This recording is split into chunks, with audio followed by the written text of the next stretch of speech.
Eu já trabalho, mas quero estudar. Se tenho filhos, cuido do meu lar. E estudar onde quiser, quando puder. No PC, tablet ou celular. Moro longe, quero me formar. A hora que eu tenho é depois de almoçar.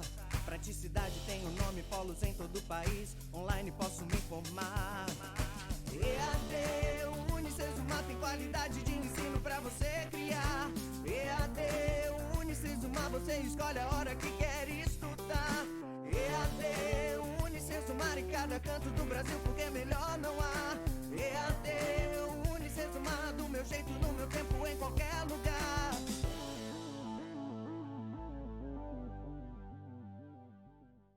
Olá, pessoal, tudo bem com vocês? Eu espero que sim.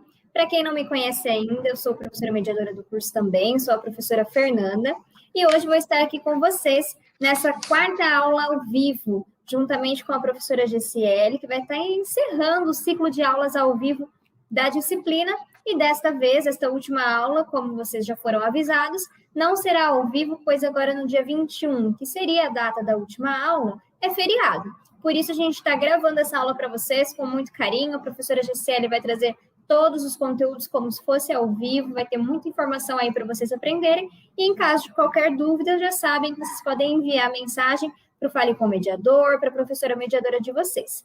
E para não deixar passar em branco, né? A gente não está aí ao vivo, mas eu deixo aqui os recados importantes em relação às atividades, então fiquem atentos, pois essa semana encerra a atividade de estudos 2 e 3. Na próxima semana tem o encerramento do mapa.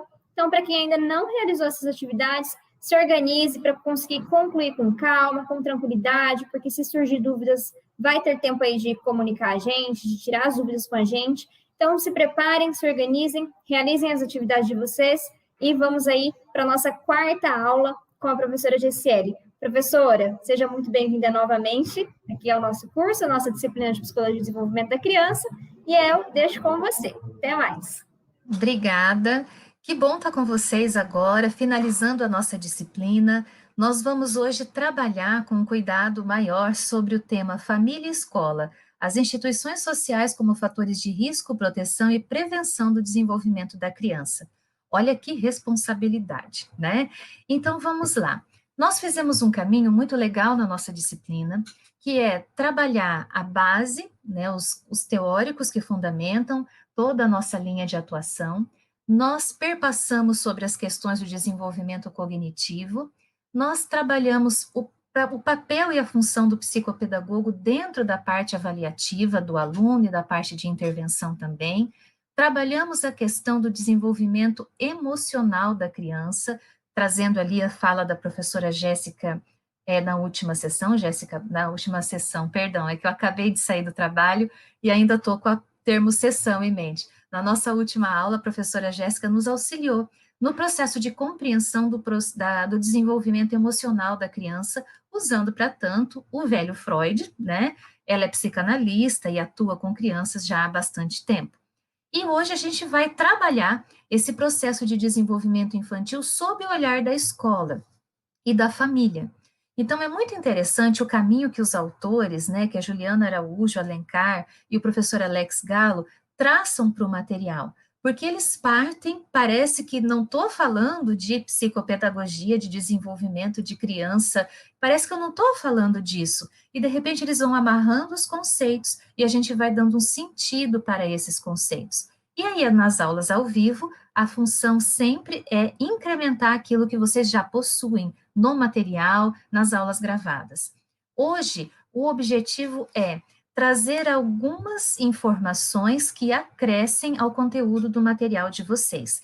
Então, com muito carinho, foi organizado todo um roteiro de estudos por mim durante a semana, e aí eu fui pensando como fazer com que os alunos entendam, por exemplo, esse processo de constituição familiar. O que é família? Nós vimos já durante as disciplinas tudo o que está aqui, tá? Em maior ou menor grau. Nós perpassamos, quer seja pela leitura do seu material, pelas aulas que vocês têm arquivadas, pelas nossas discussões com as profissionais que se dispuseram a vir aqui a dialogar conosco, nós conseguimos pontuar praticamente tudo que aparece aqui. Mas hoje é a fase da gente dar um fechamento e um sentido. Como assim? É como a criança que está lá no processo de aprendizagem, entendendo que é uma letra, aprendendo que o nome dela é Maria, que começa com M. Aí, de repente, ela descobre que não é só Maria que começa com M, que M tem no mercado, que M tem na mercearia, que M tem na madame, que M tem em outras palavras. E depois ela descobre que existem outras letras e que fazendo a junção dessas letras eu tenho sílabas, e que juntando essas sílabas eu tenho palavras, e que juntando palavras eu tenho frases, e que juntando frases eu tenho um texto. É mais ou menos isso que a gente fez no nosso caminho. A gente pega uma letra solta e a gente vai fazendo todo esse processo de amarração do nosso conteúdo, ok? E os autores começam uma forma muito bacana, puxando a sua atenção, com o tema família e a criança. E eles convidam você a prestar atenção no termo, na terminologia família, fazendo você entender o que é essa família dita tradicional e o que essas constituições familiares N que eles lapidam aqui nessa parte inicial. De uma forma bem lúdica, eu encontrei um videozinho na internet em que uma criança mais velha explica para mais nova o que é uma constituição familiar, que a gente pode dizer padrão, tá? Para isso, eu separei aqui para vocês e a gente vai conseguir entender um pouquinho esse termo. E você é o meu irmão. Os pais do papai são os nossos avós. O vovô e a vovó. Nós somos netos deles. Os nossos avós têm mais 2 filhos, o titio e a titia. Eu e você somos sobrinhos deles. Os filhos da titia e do titio são o nosso primo e a nossa prima.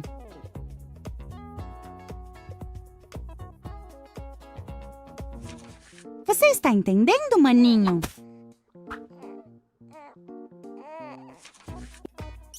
Os nossos avós têm 3 filhos, o titio, a titia e o papai. A titia e o titio têm 2 filhos, o nosso primo e a nossa prima. O papai e a mamãe têm 2 filhos, eu e você, que somos irmãos. E esta é a nossa família.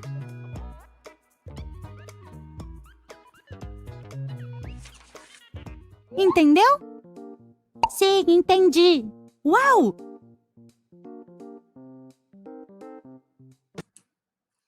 Bom, de uma forma bem lúdica, é assim que a gente começa a fazer o trabalho com a criança, tá?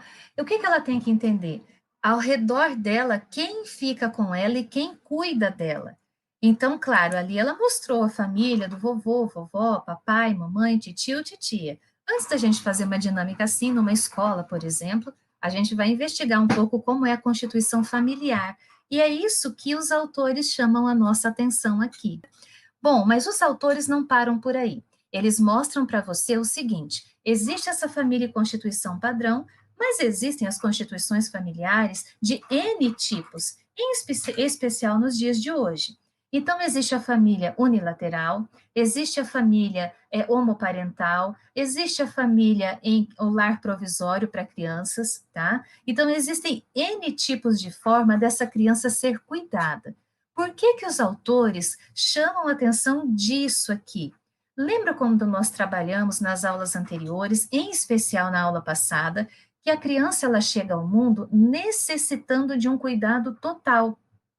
E quem que vai cuidar dessa criança? Quem está ao redor dela. E a nomenclatura família é a que aparece para a gente com bastante força, tá? Então, o que é importante a gente entender?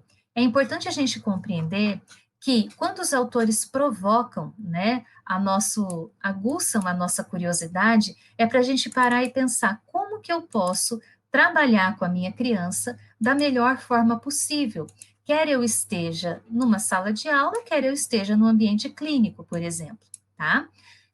Para a gente entender um pouquinho, eu trago aqui para vocês um outro vídeo bem simples, em que a gente pontua a família monoparental. Então, é bem interessante a gente observar uma das constituições, para além dessa família dita tradicional, com pai, mãe, vô e vó, que nós colocamos aqui, e aqui é priorizado em especial o caso da adoção, ok? Vamos dar uma olhadinha no vídeo que segue, ok? Do tempo ao trabalho e aos estudos. Em agosto daquele ano, no entanto, uma reportagem sobre o Dia dos Pais traria de volta uma vontade adormecida, o sonho de ser mãe. E eles estavam homenageando 2 pais solteiros. E quando eu li aquela matéria, que eu vi que os 2 eram pais solteiros e davam conta de ser pais, de criar os seus filhos, na mesma hora eu pensei, puxa, eles são homens e conseguem criar os seus filhos, eu que sou mãe, mulher, tenho um instinto materno, por que eu não conseguiria? Um dos pais homenageados naquela reportagem era Hernandes. Professor universitário, tomou uma decisão pouco comum em 2005. Solteiro, adotou 2 irmãos, Paulo e Tamires. Eu sempre tive um desejo de ter família, mas o que aconteceu aos 39 anos, como você disse, foi que uma percepção de que isso estava sendo ficando um pouco tarde, talvez. E naquele momento eu fui estimulado por uma amiga dizendo para que eu assumisse meu lado de paternidade. Silvia e Hernandes fazem parte de uma estatística reveladora. Atualmente, no Brasil, existem cerca de 10 milhões de famílias formadas apenas por pai ou mãe com filhos, sejam biológicos ou adotivos. É a chamada família monoparental, reconhecida pela Constituição Federal de 1988. A viuvez, o divórcio ou o abandono do lar podem gerar essa composição familiar. Mas no caso de Silvia e Hernandes, a vontade de ser mãe e pai, mesmo que solteiros, fez com que eles optassem pela adoção.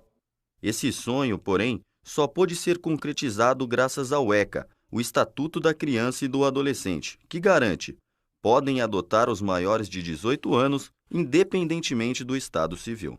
Este advogado especializado em direito de família explica que o ECA também foi fundamental para garantir os direitos da criança adotada. Bom, quando a gente vê um vídeo como esse, o que a maioria das pessoas perguntam para nós psicólogos? Mas e como que vai ficar aquele processo de complexo de Édipo que vocês falam na psicanálise, se só o pai cuida dessas crianças, ou só a mãe cuida, ou se é um rapaz que nunca teve filhos e de repente adota? E aqui que os autores dão mais uma cutucadinha em você. Quando a gente fala no velho Freud, quando a gente fala no processo de desenvolvimento psicoemocional da criança, a gente fala que necessita ter uma presença da maternagem e uma presença que configure a figura paterna. Ele não fala em nenhum momento que pode ser só a figura da mãe, pode ser uma cuidadora. Digamos que essa mãe faleceu no parto, por exemplo. Ainda hoje acontecem situações assim. E aí essa avó precisa assumir essa função. Ela será e exercerá a figura da maternagem. Digamos que esse pai faleceu ainda no início de vida da criança. Então, essa mãe vai se casar de novo, ou se ela optar a ficar solteira, ela vai criar esse filho e um avô, um tio, alguma figura próxima masculina vai servir como referência para essa criança.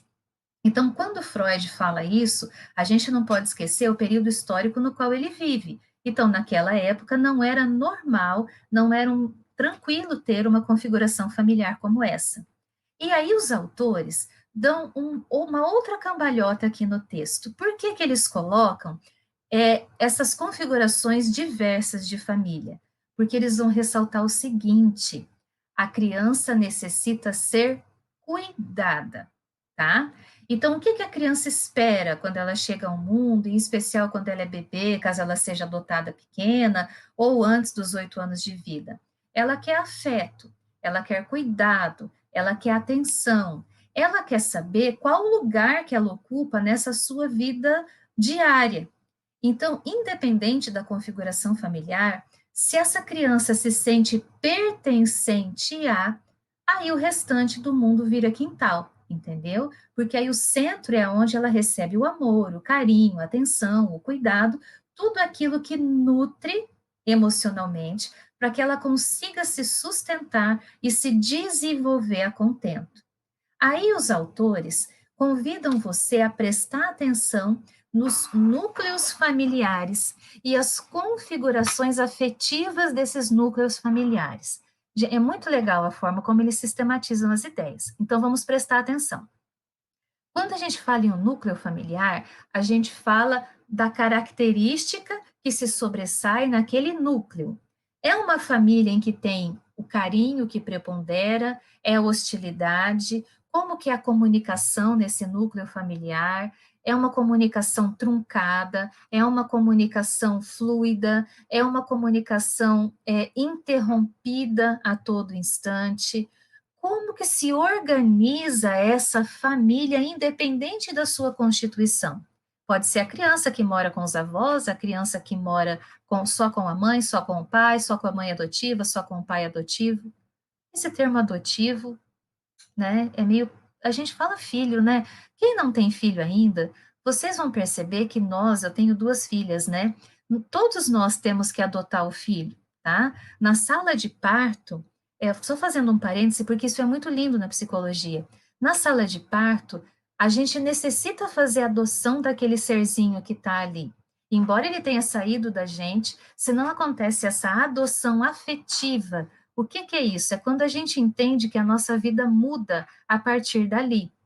Eu gosto muito da professora Alencar, quando ela pontua que quando vem a maternidade, normalmente aparece mais a culpa. Por quê? Porque aparece mais o cuidado, o medo de errar. Então, essa adoção de fato acontece para nós, mães biológicas também. Existem mães biológicas que não fizeram essa adoção? Muitas, muitas, muitas, tá? Existem mães que não conseguiram fazer esse processo de relação com a criança de forma intrínseca, que deve ser uma questão bem simbiótica ali no começo de vida, porque a criança, tadinha, ela precisa da gente para tudo, o tempo todo, até para entender o que é a dor dela, a fome e tudo.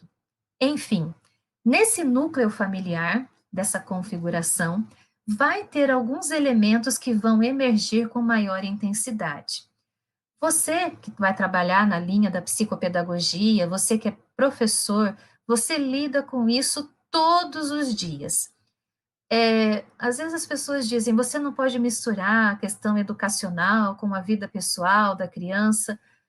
Na teoria é uma forma, na prática é outra. Quando a gente não está bem, é difícil a gente não mostrar isso, e a criança ela vai ser ainda mais transparente.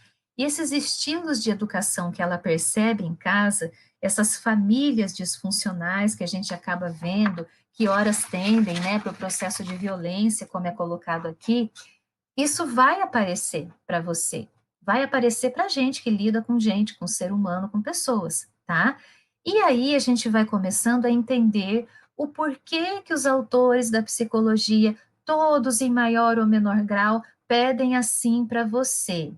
Presta atenção no lugar de onde essa criança vem. Preste atenção no local que essa criança vive. Preste atenção na forma e na interação entre as pessoas da casa dessa criança. E aí eles vão pedindo, preste atenção, e às vezes a gente passa a faculdade inteira sem entender muito bem o que eles querem. E aí quando a gente começa a entrar com conteúdos assim, a gente começa a perceber o porquê que esses autores são tão enfáticos ao pontuar para a gente, preste atenção, porque é desse núcleo que vai sair o sujeito, é desse núcleo que vai emergir o indivíduo, tá? Se essa criança é agressiva, se essa criança é passiva, se essa criança tem um transtorno emocional, um transtorno de aprendizagem, se essa criança tem qualquer tipo de configuração que vá saltar aos seus olhos. É desse núcleo primordial que vai emergir. Mas, professora, hoje a escola ocupa grande parte do tempo da criança, tal, respeito isso tudo. Mas o primeiro contato da criança com a realidade externa é com a família, tá? Não tem como a gente excluir isso. Então, eu necessito entender o processo que essa família tem e como que essa família se relaciona entre os membros ali, ok? Os autores vão trabalhar conosco a partir desse núcleo familiar que eles pedem para você prestar atenção. Eles vão trabalhar os estilos parentais. Estilo é um jeito. O meu jeito de educar as minhas filhas é um. O dia que a professora Fernanda tiver filhos, vai ser o jeito dela. Qual que é o certo? Não tem. A gente tem que olhar como a configuração psicoemocional, né, cognitiva dessa pessoa está sendo estruturada. Ela está saudável, ela está aprendendo, ela tem amigos, ela tem uma boa saúde, ela é feliz, está dando certo. Não está dando, não tá sendo proeminente algum ponto de dificuldade muito extremada, então vamos ter que rever algum contexto. Para julgar esses pais, não, para ajudar essa família a lidar com a questão que está sendo apresentada, sem julgar e sem qualificar. Então, o que os autores pontuam aqui para a gente? Quando esses estilos parentais atuam na formação do sujeito, eles podem oferecer um risco ou uma proteção, tá? Então, é muito sério. Até em uma das aulas nós brincávamos, né, com a mediadora, aquelas professoras que já têm filhos, e falavam, olha, não tenha pressa, né, não é porque é ruim, pelo contrário, é a melhor coisa da vida, mas é uma responsabilidade muito grande, ainda mais depois que a gente entende como se forma o ser humano. E aí a gente olha e sabe que a gente vai errar, em muitos aspectos, só tem que cuidar para o erro não ser grande. E por que a gente vai errar? Porque nós somos seres humanos, tá? Nesse estilo parental que ele vai chamar a atenção aqui, que os autores vão chamar a nossa atenção, existem 7 modelos, tá? Desses 7, só 2 modelos são considerados saudáveis, somente 2, tá? E aí você vai encontrar no seu dia a dia aquele pai, aquela mãe que vai levar o filho para você avaliar, ou aquele aluno que você está percebendo na sua sala de aula, na sua parte de coordenação pedagógica, que apresenta, né, alguma dificuldade, e quando esses pais chegam, o que a gente vai perceber? Que existe um modelo ali que rege o porquê essa criança apresenta a configuração X, Y ou Z. E esses pais, quando chegam, eles acreditam que aquilo que aquela criança apresenta vem do além, que nada está relacionado à configuração familiar deles. E quando essa criança vem para o processo psicoterapêutico, por exemplo, que é no qual eu atuo, ela não tem noção do que está acontecendo. Ela até percebe que as pessoas estão achando que ela está brava demais, mas ela não entende de fato o que está acontecendo. E aí a gente vai entendendo como que essa família lida, o que essa família organiza, o que ela verbaliza ou não. Então, nós temos aqueles pais inflexíveis, tá? Sabe aquele pai assim, aquela mãe que tudo não pode? Não pode dormir na casa do amigo. Claro que a gente não libera filho assim, mas quando a gente conhece as pessoas, fazer uma noite do pijama, trazer um coleguinha para dormir em casa, faz parte da infância. Todas as colegas começam a sair ali por volta dos 15 anos, dar um passeio no shopping, tomar um café, ir para a casa da amiga. Essa família nunca permite, né? Então, é uma rigidez tamanha que a menina vai ficando cada vez mais reclusa, né? Ou o menino. Então, eles vão desencadeando comportamentos de mentir, por exemplo, para evitar uma punição que esses pais inflexíveis possam trazer, tá? Então, o que a gente vai começar a perceber? Essa inflexibilidade, esse não, essa rigidez, esse não pode do pai e da mãe que fica ali monitorando de forma não positiva o tempo todo o filho, que não dá espaço para que ele se expresse, a gente vai entender o que está acontecendo nesse movimento para que essa criança consiga, de alguma forma, dar um grito e falar, opa, não está legal isso aqui, tá? Não está funcionando do jeito que está. Beleza? Então, é um estilo parental inadequado.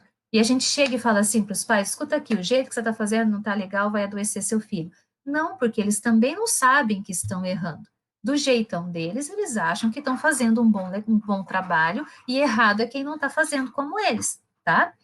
Aí os autores vão falar sobre os pais permissivos, que são aqueles pais que tudo pode. Não pode falar não para a criança, porque o não traumatiza, né? Então, vejam, eu tenho os inflexíveis, aí eu tenho os permissivos, tá cada um num ponto, aí não tá legal. Ser permissivo demais, a criança fica perdida no que ela pode fazer ou não. Aí também os autores vão pontuar. Olha, não é legal o excesso de permissividade, porque a criança ainda não tem a moral internalizada. Aí a gente volta lá no Piaget que vocês estudaram, tá? A criança ainda não tem noção de como controlar todo esse conteúdo emocional. Então, é como se ela tivesse um potencial gigantesco, mas ela não sabe gerenciar isso. Então, se você deixa tudo a qualquer momento, se ela dorme a hora que ela quer, se ela come só o que ela quer, do jeito que ela quer, se ela só faz o que quer no momento que quer, ela não vai conseguir se inserir depois no contexto escolar, ela vai achar a escola chata, vai achar qualquer outro curso que ela for fazer ruim, monótono, porque ela não pode fazer só o que ela gosta. Então, esses pais permissivos em excesso vão ser convidados devagarinho a trabalhar uma rotina com essa criança, porque criança necessita sim dormir mais cedo para que todo o processo de descarga hormonal aconteça no corpinho dela. Ela está em fase de crescimento, então ela não pode dormir de madrugada, né, para acordar cedo para ir para a escola. Ela tem que dormir por volta de 8h30, 9 horas. Mas ela não quer ir, ninguém é amado, tá? A gente não quer ser freado, mas a gente necessita. E devagar a gente vai mostrando para os pais o quanto isso é necessário, que ela não pode comer à frente da televisão. De vez em quando, pode, toda regra existe para ser quebrada, mas essa criança comer só na frente da TV, só com o celular ligado, aí é um excesso de permissividade. E esse excesso vai fazer mal. Tudo que é em excesso faz mal. Então, a chave do sucesso é moderar. Aí eles colocam os pais que rejeitam ou que são negligentes, tá? Nossa, esses são doídos para a gente trabalhar, tá? Dói muito, né? Mas, professor, a ciência tem que ter um olhar neutro. Amado, a ciência existe para melhorar a vida do outro. Quando você vê uma criança chegar sem o café da manhã, sem escovar os dentes, sem pentear o cabelo, quando essa criança chega e ela nem sabe que horas vão buscá-la depois no seu consultório, né? Essa criança tem 6, 7 anos, fica ali sozinha na recepção, a gente tem que estar ligando para a família para ver quem vai buscar essa criança.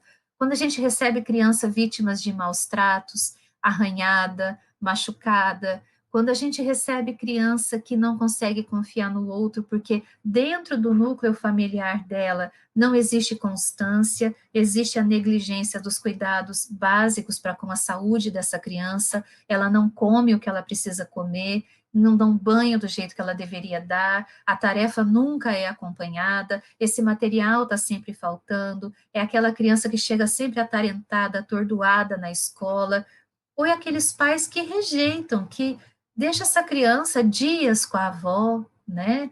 Depois, quando dá vontade, vai lá e busca e fica um pouco, depois deixa mais meses, né, com outro parente. Existe essa negligência e esse comportamento de rejeição que são dolorosos para a criança, tá? Quando a gente fala na questão, então, do comportamento do desenvolvimento parental, que vai ter um efeito negativo sobre a criança, a gente fala da negligência, do abuso, da disciplina relaxada, punição inconsistente e monitoria negativa. Monitoria negativa é aquela que eu não observo o meu filho para ver com quem ele se relaciona, para eu me interagir com a vida dele. Eu me relaciono com ele para controlar, né? Então, eu não vou ter acesso ao celular para saber se está tudo ok com ele. Não, eu vou ter para controlar, para saber se ele está falando mal de mim para o pai dele, por exemplo, caso eu seja separada, né? Ou começo a criar confusão. Então, são estilos inadequados do desenvolvimento. Quando eu falo em monitoria positiva, eu tenho duas variáveis, só duas, porque é simples criar filho, tá? É muito simples. A primeira é a monitoria positiva, na qual eu sei sobre o meu filho, eu sei os amigos dele, eu chamo pelo nome, eu sei os aniversários dos amigos, eu chamo esses amigos para vir em casa, eu promovo noite do pijama, eu tenho conexão com essas mães, bato um papo com elas, não preciso ser amiga delas, mas eu tenho que saber quem são, né? Eu sei do que a minha criança gosta de assistir, o que ela gosta de jogar, se ela está na idade de jogar, eu sei as coisas que a fascinam, né? Os brinquedos favoritos dela. Eu nunca me esqueço um pai que eu atendi, ele me deixou esperando 11 vezes, né? 11 vezes, gente, né? E aí, quando ele chegou para falar sobre o filho dele, ele quis me dizer que era um bom pai, Eu falei, olha, com todo respeito, né, você é um pai bem assim, deficitário. Você pode vir a se tornar um bom pai, tá? Mas do jeito que você tá, você não conhece o seu filho. Vamos lá. O nome de 3 amigos, não sabia falar. O nome de 2 filmes que ele gosta e não sabia falar. A viagem favorita que ele fez era uma família de um poder aquisitivo muito bom, por sinal. Então, pontuei, viu? Você não conhece o seu filho. Mas daqui para frente, você pode se tornar um bom pai. E aí nós fomos trabalhando, o relacionamento dele com o filho melhorou sobremaneira e hoje está melhor, está em processo de crescimento bacana. E nós temos o comportamento moral, que é bem simples. A criança faz aquilo que eu faço, tá? Eu quero que meu filho seja organizado, eu tenho que ser organizada. Parte por aí. Ah, essa criança não obedece, deixa tudo para a última hora, nunca dá conta. Como que você faz? Ah, eu não consigo me organizar, então. A gente não aprende com aquilo que é falado. A criança, até o final do 8º ano de vida, ela aprende pelo movimento concreto. Vimos isso lá em Piaget, isso foi reforçado, né, nos autores, pelos autores do seu material. Depois o Freud repete a mesma coisa, da necessidade de constância. Então, se a criança, se você fala uma coisa, naquelas falas longas, né, mas age de outra maneira, essa criança não vai agir de uma forma diferente. Sinto muito. Ela age pelo emocional, e se você não tiver num contexto de desenvolvimento bacana, ela não vai conseguir ter tal desenvolvimento também, tá? Ai, mas eu tenho que trabalhar. Não tem nada a ver uma coisa com a outra. Todos nós trabalhamos e bastante, saímos de manhã, voltamos à tarde para casa.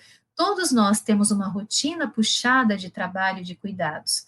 Contudo, eu preciso ter alguns momentos em que essa criança veja como eu ajo. Então, para que ela não minta, eu não posso mentir. Tem a fase da mentira, professora, que a gente viu lá no Piaget? Tem, mas é uma fase da mentira que eu falo branca, leve, que não tem a intencionalidade ainda. Para que essa criança seja interessada, eu tenho que me mostrar interessado para com o meu trabalho.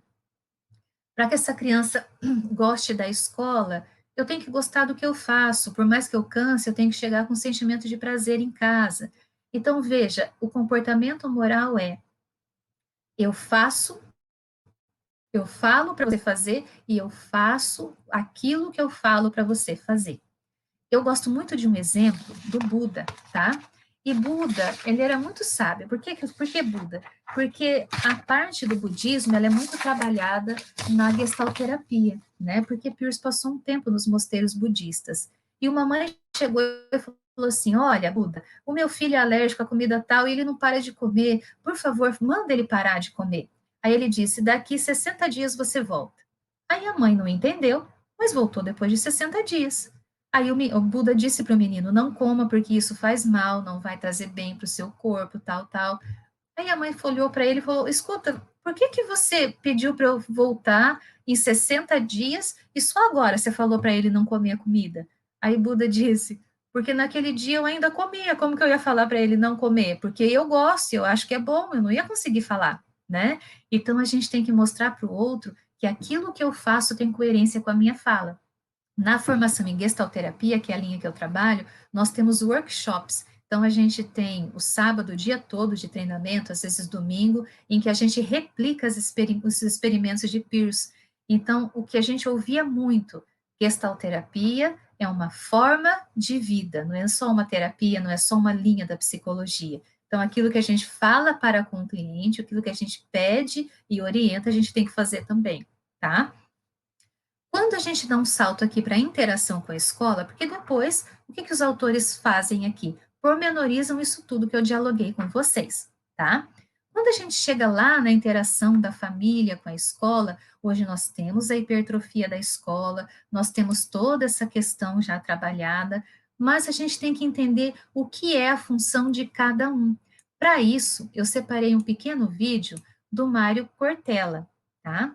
E nele, ele ajuda a gente a entender o que é a função da família e o que é a função da escola. Para isso, a gente consegue fazer o processo de discriminação, só um minutinho, de discriminação para que a criança consiga, né, entender quem está falando a língua tal, ok? Então, família e escola estão no mesmo compasso, é isso que o Cortella vai colocar de uma forma bem resumida. Vamos dar uma olhadinha?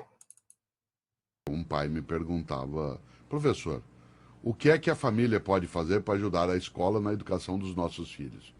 E eu disse, olha, pai, há uma inversão na tua questão. Não é a família que ajuda a escola na educação dos teus filhos, é o contrário. É a escola que ajuda a tua família na educação dos teus filhos, fazendo escolarização. Você tem uma, duas crianças, e os tem durante 24 horas por dia, espera até o fim da tua vida. Nós as temos 30, 40 numa sala de aula durante 4 horas. Se você supõe que tendo só duas, né, você tem dificuldade de fazer, imagine se nós, né, com um conjunto de crianças, conseguiríamos substituir o que é a tarefa da família. Por isso, assim como hoje tem o personal trainer, assim como tem o personal stylist, para ajudar a pessoa a se vestir, alguns acham que tem personal father e personal mother. Isto é, gente que substitui o pai e a mãe nisso. Não. A tarefa de educação dos filhos é da família em primeiro lugar e do poder público de forma secundária. A escola faz escolarização. Por isso, se a família não cumpre aquilo que ela precisa cumprir, a escola não dará conta. E não adianta entregar. Claro que também não adianta a escola dizer o que eu posso fazer. É preciso fazer uma parceria com as famílias, de modo a também formar os pais. Porque uma parcela dos pais está perdida. Ela não sabe o que tem. Ela vive uma situação de submissão com os filhos. Te dou um exemplo banal. Aliás, eu falava isso hoje num comentário na rádio ao vivo em São Paulo pelo telefone. Você imagine, quando eu era menino, e eu não estou querendo falar do passado para voltar a ele, mas ter algumas referências. Quando eu era menino, que eu chegava num restaurante, né, com o pai e a mãe, meu pai dizia assim, Mário, sente-se. Essa era a frase. E eu sentava. Qual é a frase hoje do pai e da mãe? Filhinho, onde você quer sentar? O que você quer comer? O que você quer assistir? Deixa a escolha para o filho. Isto é, você oferece a uma criança de 8, 9 anos, em nome de um carinho, algo que a deseduca. É óbvio que eu sou avesso, contrário a espancamento, a bater, mas não sou contrário de maneira alguma a uma educação que seja firme. Eu nunca. Bom, quando o Cortella traz essa fala, o que a gente tem que estar atento? Educação e escolarização são termos complementares. E por que eu gosto dessa fala do Cortella? Porque ele deixa claro, não existe como substituir o processo de educação familiar. A escolarização vai trabalhar o conceito científico, o processo de desenvolvimento, a questão da aprendizagem, esse é o foco. E aí o Cortella é ainda mais firme, né? O que ele pontua? Eu não posso deixar que a criança escolha aquilo que ela pode ou quer fazer, simplesmente porque ela não tem domínio para isso. Ela pode escolher entre a brincadeira X ou Y, entre a atividade A ou B, mas ela não pode escolher se ela deve comer na hora do almoço ou não. Ela pode escolher a quantidade, tá? Essa quantidade, sim, pode ser trabalhada pela família. Então, eu não posso entregar o poder de decisão para quem não tem condições de decidir ainda por si. Então, os autores fazem esse processo de fazer com que você entenda a questão do que é família, a transformação da família pelo tempo. Nós vimos a questão do que é uma família criada somente por um genitor. Eles incitam um pouco a ideia das outras constituições familiares. Depois eles vão falando dos estilos parentais para chegar na relação família com a escola, família e escola, essa interação saudável da família com a escola. Para daí fazer você prestar atenção que há muita responsabilidade na nossa atuação com criança, quer seja na escola, diretamente, quer seja de forma indireta, quer seja na sua atuação psicopedagógica, na minha atuação como psicóloga, um fonoaudiólogo, aquele que lida indiretamente com o contexto escolar. E ali ele pode perceber, como nós vimos, questão voltada para estupro ou questões voltadas para abuso sexual infantil. E o que a gente vai percebendo, tá?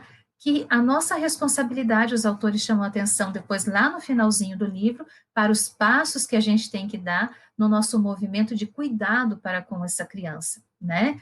Então, a gente precisa estar atento para mudanças, para a linguagem que a criança usa, para a forma como ela se refere aos genitais, se está adequado o desenvolvimento psicossexual, por isso que a gente tem que entender de Freud, né? Se está adequado para a faixa etária, mediante a população que essa criança frequenta, e como que está o desenho dessa criança. O desenho é muito expressivo, como que estão as histórias que essa criança cria, tá? Então, a criança que passa pelo abuso, ela tende a ter um retraimento e, às vezes, uma agressividade velada, e isso vai gerando problemas futuros, tá? Então, a gente vê que há inúmeros traumas, são muitos casos de abuso que eu vejo na clínica, muitos, tá? Mulheres de 50, 60 anos, que hoje ousam falar de abuso sexual que sofreram por tio, por avô, às vezes pelo próprio pai, por padrasto, alguns tendo penetração, outros não, tá? Alguns recorrentes, outros não, e o impacto disso na vida adulta, em quadros de depressão grave, em quadros de ansiedade generalizada, enfim, são pessoas que têm uma vida muito comprometida, porque as cenas do abuso, elas ferem o processo de desenvolvimento da criança, porque a criança confia no adulto. Então, ver isso quebrado é muito doído. Um dos lugares em que isso se vai se manifestar de uma forma muito clara é o ambiente escolar. Então, o papel da escola é dar atenção. É a questão de o que eu estou fazendo para lidar com a situação X ou Y. Aí os autores vão chamar a sua atenção que há outros pontos ali dentro para o qual eu tenho que estar atenta, como o bullying, por exemplo. Por que ele acontece? Acontece só na escola, professora? Não. Onde tem gente vai ter discriminação, preconceito, vai ter um se sobrepondo ao outro, mas na escola eu preciso cortar isso, porque é onde eu passo grande parte da minha vida, é onde eu estabeleço vínculos, é onde eu aprendo a confiar no meio, é onde eu aprendo a lidar com o outro, a testar os meus limites, a me expor, a me colocar. Se o bullying vem de uma forma tão intensa, aí o que acontece? Né? Há um bloqueio no meu processo de desenvolvimento, tá? Então, isso pode gerar N situações que os autores vão colocando, tá? Mais à frente, e eles vão trazendo aí a questão da saúde mental. Quando a escola não olha para o bullying, por exemplo, quando ela não olha, gente, quando eu coloco aqui, é quando sabe que está acontecendo e não faz nada, tá? Então, é o não olhar, né? Eu faço de conta que eu não estou vendo, mas existe uma responsabilidade para isso, tá? Isso fica muito claro aqui no seu material. Eu gostaria de ressaltar que há vários tipos de bullying. Hoje a gente tem até o cyberbullying. Esse bullying, ele é diferente entre o público feminino e masculino, tá? Isso tudo eu tenho que estar atenta. Quando eu falo em escola e saúde mental, eu já reitero que eu necessito olhar para essas facetas, mas existem outros pontos que eu tenho que olhar que podem derivar dessas facetas. Vamos entender um pouquinho no vídeo que segue o que a gente pensa sobre a questão da saúde mental dentro do ambiente escolar. Hoje, gente, falar em saúde mental deveria ser tão tranquilo quanto falar de ir ao ortopedista, ao clínico geral, a corrigir a minha postura, enfim. Eu preciso entender que saúde mental é uma necessidade, tá? Quando a gente busca aqui a saúde mental dentro da escola, fica mais fácil nós entendermos o porquê que eu não posso ter receio de falar, por exemplo, né, de estresse, que eu precisei ser afastada porque eu estava num pico de estresse violento, né? Ou que eu não consigo lidar mais com uma questão de como lidar com o aluno em sala de aula, enfim. Eu não posso ter mais tabus ao falar sobre saúde mental, é isso que brevemente o vídeo nos apresenta. Vamos dar uma olhadinha, ok?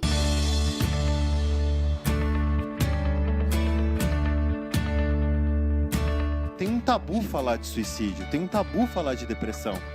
Só que tem alguns momentos que a gente precisa ter coragem para falar daquilo que é tabu. Quando a gente pergunta para as pessoas por que você teve que se afastar do trabalho, as pessoas falam para a gente, metade das pessoas, foi um problema de saúde mental. Via de regra, a intervenção de promoção de saúde mental, ela é uma intervenção, via de regra, muito mais barata, muito mais fácil e muito mais efetiva.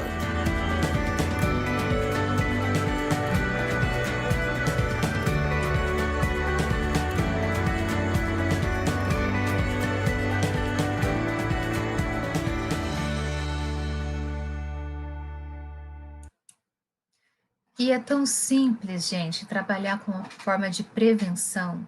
É tão mais tranquilo a gente trabalhar antes que a questão da doença mental se instale, né? E o que é mais doído para nós que trabalhamos com a saúde mental e agora em épocas de pandemia, é onde nós temos nos preocupado sobremaneira. Porque a dor emocional você não consegue pegar, você não consegue mostrar. Quando a pessoa vê o ponto em que está, quando quem está de fora consegue entender, é porque já está no nível muito avançado. Então, falar de depressão, ansiedade, pânico, hoje deveria ser algo muito natural. E eu ainda ouço que é falta de oração, falta de fé. A fé é extremamente importante, tá? Contudo, não é falta de fé. É uma doença e tem que ser tratada com medicamento, com psicoterapia, com intervenções adequadas, com uma organização de novos hábitos de vida, ok? Quando nós falamos de prevenção no ambiente escolar, nós falamos de alguns transtornos que podem acontecer na infância.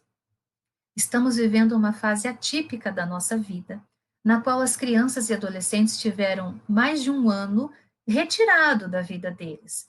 Ah, mas existem ganhos com a quarentena. Existe, amado, mas eu estou dizendo em linhas gerais que eu não deixei de trabalhar, eu não deixei de ter a minha vida, e eu sou uma mulher adulta que já passei por algumas situações e sem fazer enfrentamentos. As crianças, adolescentes e adultos jovens, eles ainda não têm condições de fazer o enfrentamento que nós adultos fazemos, e de repente eles ficaram sem escola, sem interação com os amigos, sem as atividades extras que eles faziam, desde um futebol de brincadeira com um colega até uma aula de natação extra, onde tudo passou a ser pelo mundo online, que é muito bom e muito bem-vindo, mas eles ficaram 100% do tempo voltado para o mundo online. Então, hoje, quando eu faço atendimento ambulatorial, são 22 pessoas por dia. E o que eu posso pontuar para vocês? Dessas 22 pessoas, sem brincadeira, de 15 a 17, estão entre 2 e 17 anos de idade, tá? Elas vêm com a queixa de ansiedade, crise de ansiedade, estresse, crise de ansiedade generalizada, elas vêm com síndrome do pânico, dificuldade de adaptação ao processo de ensino online, algumas crianças não conseguem devido à faixa etária e estão adoecendo, e é sério, e é doído, né? Então, a gente vê que quando um transtorno emocional, como o transtorno de ansiedade, ele vem à tona, ele é sofrido, e o duro é que algumas vezes as pessoas menosprezam essa dor emocional do outro. Quando os autores falam do transtorno do pânico, algumas questões, alguns termos da psicologia não são bem colocados hoje, né? Então, quando fala assim, eu entrei em pânico, não, amado, pânico, transtorno, né, uma crise de pânico é uma coisa feia de se ver, tá? A pessoa tem a impressão que ela está com febre de 40 graus, ela treme e o corpo está a 36, numa temperatura normal, ela acha que ela vai morrer, ela tem falta de ar, o batimento cardíaco extremamente acelerado, ela chega a perder os sentidos. Aquilo ali é uma sensação real, tá? Então, uma crise de pânico é uma coisa bem complicada da gente observar. Ele vai trazer os distúrbios afetivos, tá? Para cada um desses, eu vou passar os vídeos que dizem respeito a cada quadro para a professora Fernanda, e ela vai disponibilizar para vocês na sala do café. São vídeos curtos, tá? Então, é perfeitamente tranquilo para você ver quais são as classificações mais coerentes e mais fechadinhas sobre cada termo desses. Temos o transtorno de conduta. Transtorno de conduta é um transtorno evolutivo. Então, quando a gente não trata ele se transforma na psicopatia, ele evolui para a psicopatia. São crianças bastante difíceis de lidar. Hoje o Dr. Clay Britz, né, um neuropediatra, faz palestras dentro do transtorno de conduta, e são crianças que são muito, elas enfrentam a todo tempo, é desgastante estar com elas, né? Elas manipulam, e existe uma personagem numa novela chamada Chiquititas, né? E lá tem uma personagem chamada Marianne, e eu fico absurdada com a forma como ela consegue mentir, manipular, judiar das crianças e dos adultos também. E ela não tem arrependimento, o que é típico do transtorno de conduta, tá? Então, se você quiser jogar na internet essa palavrinha, né, Marianne Chiquititas, ela é um estilo, né? Eu assistindo esses tempos com a minha filha, eu pensei, nossa, né, como é duro a gente ver um quadro assim instalado na infância, tá? Ele vai falar também do transtorno de déficit de atenção, que afeta o processo de desenvolvimento da criança e que existe algumas formas da gente lidar com esse transtorno de atenção. Para a gente entender um pouquinho sobre ele, eu vou trazer um vídeo bem rápido do Dr. Clay Britz. Acho que é Clay, eu acho, mas enfim, tá? Eu vou trazer um vídeo rapidinho dele para a gente entender pelo menos o que são os transtornos, o que é, né, o TDAH em si, tá, o transtorno de déficit de atenção, e porque eu tenho que ter cuidado quando eu afirmo que a criança tem esse tipo de transtorno, ok? Vamos dar uma olhadinha, é um vídeo bem rápido, e aí fica mais fácil para você conseguir compreender aquilo que a gente está querendo trabalhar sobre o transtorno em si, ok? Deixa eu só incluir ele aqui para você, buscando o arquivo. E eu gosto muito da forma como o Dr. Clay Britz consegue trabalhar, ok? Vamos dar uma olhadinha. Tipos de TDAH e como identificá-los.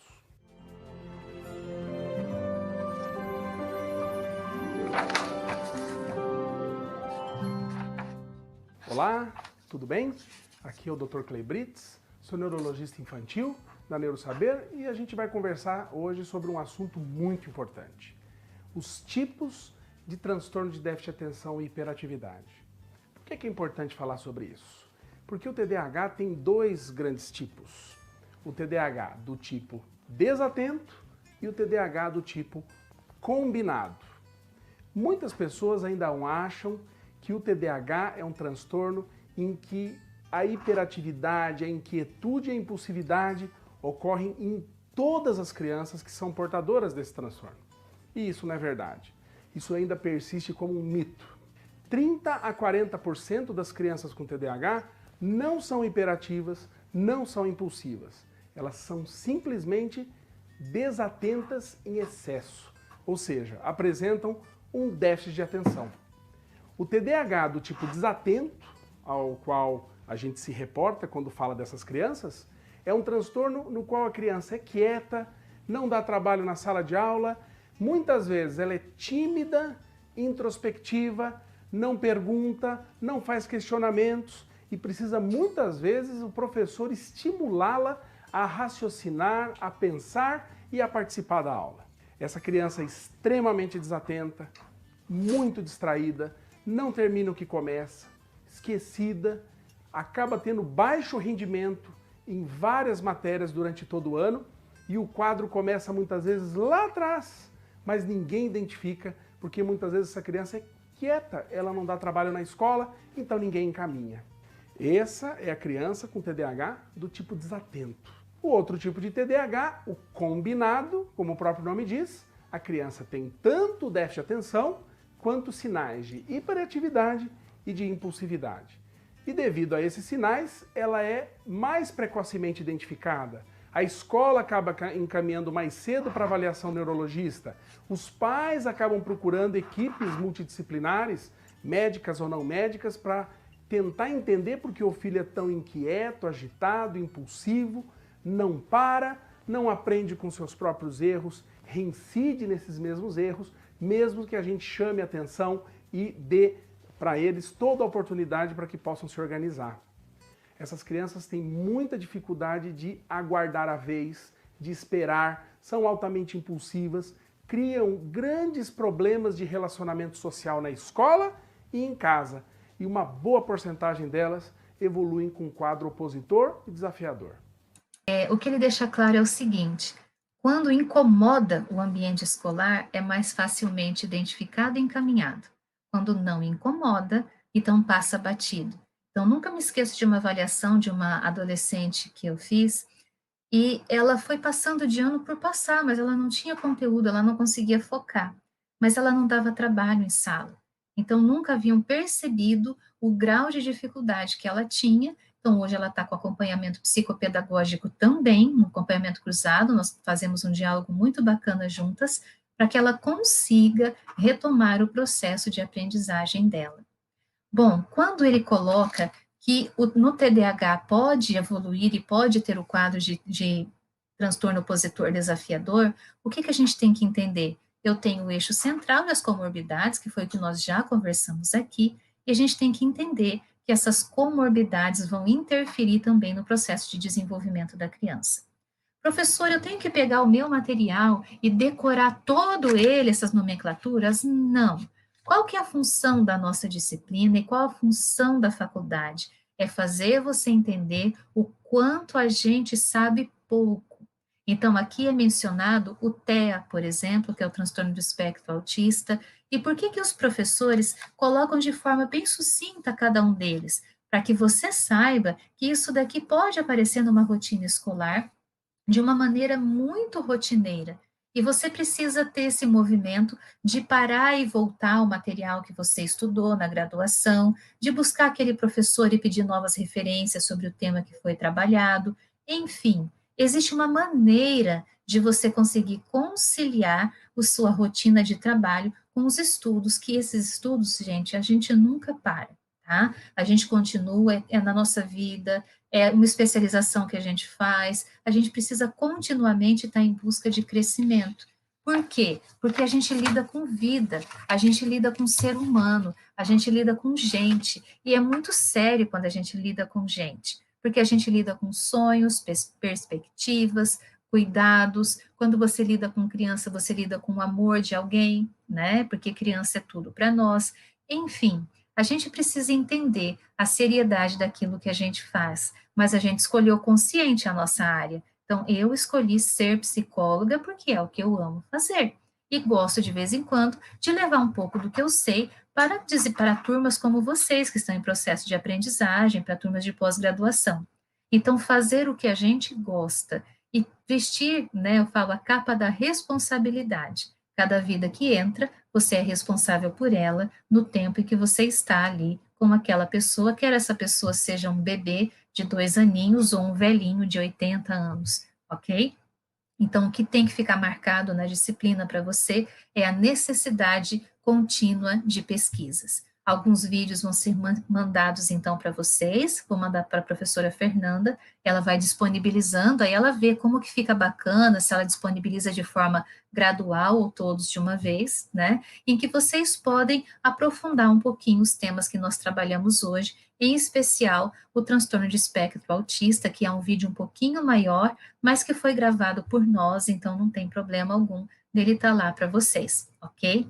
Precisando, nos localizem nas redes sociais, a gente também pode tirar dúvida, só que eu sempre digo o seguinte, não tenha pressa, eu sempre respondo, mas quando é possível, ainda mais agora em tempos de pandemia, o processo de atendimento acelerou muito, e nós temos uma queixa, uma dificuldade para lidar com as questões emocionais que aumentaram sobremaneira, em especial transtorno de ansiedade, crises de pânico e tentativas de suicídio, muitas com sucesso, né? Então, infelizmente, muitas com sucesso. Então, por favor, você vendo que o seu amigo não está bem, que o seu vizinho não está bem, que a sua mãe não está bem, que o seu filho não está o mesmo de antes, busque ajuda, você não está sozinho. Tem inúmeras formas da gente chegar até aqueles que precisam, e há muitos psicólogos se mobilizando para atendimentos online, atendimentos via telefone, trabalhos sociais e trabalhos voluntários também, ok? Sem ajuda ninguém fica,